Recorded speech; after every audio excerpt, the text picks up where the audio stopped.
We're given a quadratic function.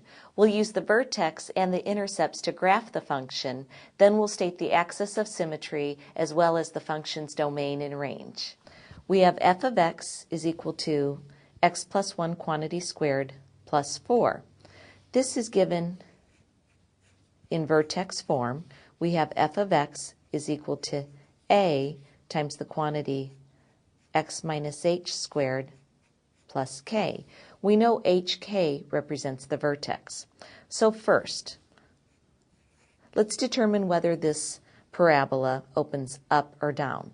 Since our a is really a 1, which is positive, since a is greater than 0, we know that this quadratic function or parabola opens up. In step 2, we want to find the vertex. The vertex is just h comma k. In this case, it will be negative 1 comma 4. In step 3, we'll state the axis of symmetry. The axis of symmetry is a vertical line in this case, and it's just the line x equals whatever the x-coordinate of the vertex is, in this case, negative 1. Last, in step 4, we'll find both the x-intercept or intercepts and the y-intercept. So, in order to find the x-intercepts, we let y equal 0. Well, in this case, y is just f of x, so 0 equals x plus 1 quantity squared plus 4. If I subtract 4 from both sides of this equation, I get negative 4 equals x plus 1 quantity squared. But notice, if I take the square root of both sides, on the left-hand side I'm taking the square root of negative 4. That's not a real number. This means that there's no real solution to this equation, so there are no x-intercepts. How about the y-intercept?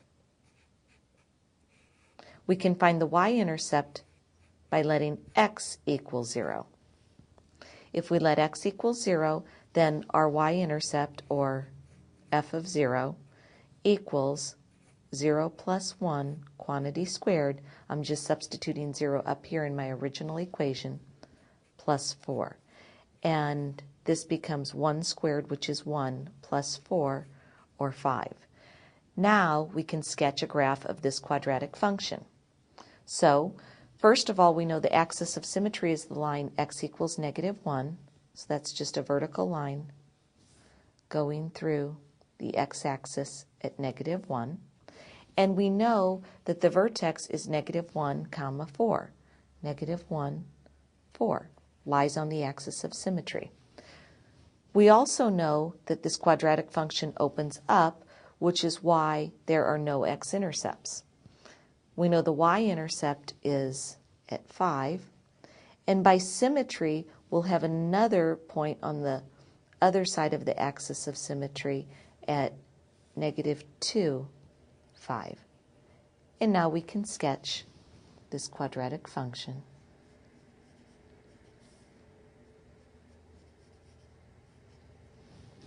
And this is a graph of f of x.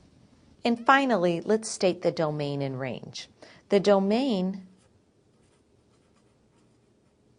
of f, our function, is all real numbers for any quadratic function. In other words, x can be any real number, so the domain is from negative to positive infinity.